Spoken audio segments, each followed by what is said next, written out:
Warrior Cage Grappling 23, Roger Barris here with Mr. Eddie Rowland, as always, and Mr. Mike Kachan of Couch Warrior Podcast. Look at that. All right. Look at those eyebrows. Now we were going to talk about a couple of things. One of them was your podcast and then some of your picks that you've done recently, and then our most recent champion who's had success in another promotion, and I think he's going to get that big call soon.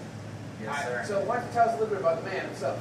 So we're talking about Fumi Nakuda, if you guys aren't familiar, probably the best flyweight prospect not currently in the UFC, and he's got to be close. He just won an LFA. I don't remember if it was a title fight or not, but he did get a big win over a really good opponent, and I'd be pretty surprised if he doesn't end up either on this season of Dana White's Contender Series or a UFC short notice call-up.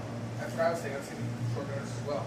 Yeah. Now, Eddie, you've been around. You've seen a lot of fighters, and we talked a little bit about some of Fumi's words that he had for us on a phone call after his LFA win. You want to weigh in on some of those things?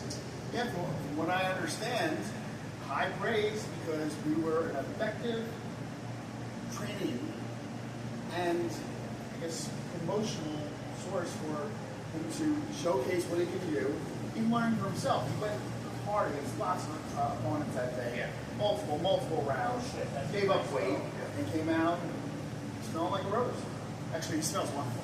That's ridiculous. And you've interviewed him, and you've interviewed a lot of other fighters, and recently you've done a lot of picks too. You want to talk a little bit about that? It's always great to interview young fighters. I like to talk to the guys who aren't in the UFC yet, who are working their way up, hear their story, hear what they're working on, and then it makes it that much more fun when they do have fights and they start winning. Like I know Brett had a really big win not too long ago. Brett Pastore, great fighter as well, and yeah, it's awesome to watch.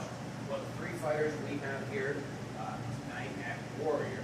Now, these guys are veterans of Warrior. They almost have kind of like a private session of their own. And $1,000 is going to come out of this. I'm very excited to see those guys bring it back to wherever their camps are. And, if they feel like it, they can always send them something nice right in the mail. Yeah. You got anything else you'd like to add, Eddie? I like edible arrangements. Is that still a thing? Well, listen, Takumi Nakuda, we're going to tell you thank you very much for that phone call. Congratulations on your win at LFA, and we're very happy about the kind words you said. We talked a little bit about it. One of the things Takumi focused on, he used Warrior for reps. And it wasn't just reps against lots of different opponents, but it was reps of the cage opening and closing, cage opening and closing. That feeling you get when your stomach turns upside down. And Warrior can do that for you. Come through every single month, $1,000, right here at the Underground in Union, New Jersey. See if you can find us. All right. Thank you.